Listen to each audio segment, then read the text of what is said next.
35 anyos nga lalaki na patay sa bypass operation matapos gin-allegar nga nagbato sa kapulisan.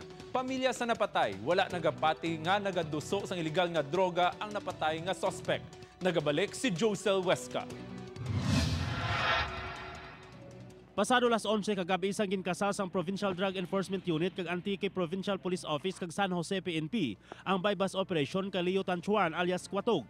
Positibo ang transaksyon sang pulis sa subject sa isa ka payag sa diin nagatiner ang suspitsado sa Barangay 8 San Jose Antique. Pero sa manugtapos na ang transaksyon kag nabisto sang subject nga pulis nagali ang iya na istorya didto kag nagpalupo kuno ini sa iya dala nga armas lutang. Wala na naghatag kumpiyansa ang mga pulis. Gintiro patay ang subject nga si Leo.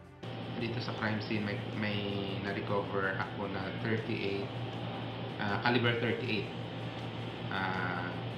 And then loaded siya sang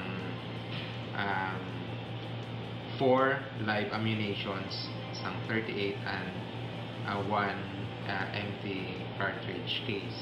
Luwas sa armas nakarecover ang otoridad sa 19 ka magagmay nga pakete kag isa ka dako nga sachet sang ginapatihan shabu. Subong man pila ka mga illegal drugs for paraphernalia. Samtang wala naman nagapati ang utod kag tiya sa napatay nga nagaduso sang illegal nga droga ang napatay nga suspitsado. Wala tabang tamaan nga mo si Manong ka mo kariya nga bagay kag pamangkot ko di metana mapil ka ako ka katitat nga kaduro ka droga nga riya kagang pusil nga ginakuunan ka. Pagwa na ka sa may prisuan man galagaw-lagaw man diyan. Sige galagaw man diyan sa may amon nga baryo kag nagapangita kubra na nga makakaon tanay. Gindala pa sa Angel Salazar Memorial Provincial Hospital si alias Kwatog pero gindeklara nga napatay.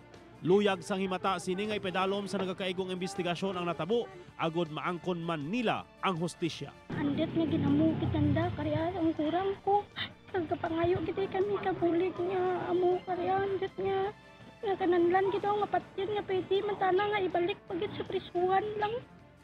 Josel Huesca para sa One Western Visayas.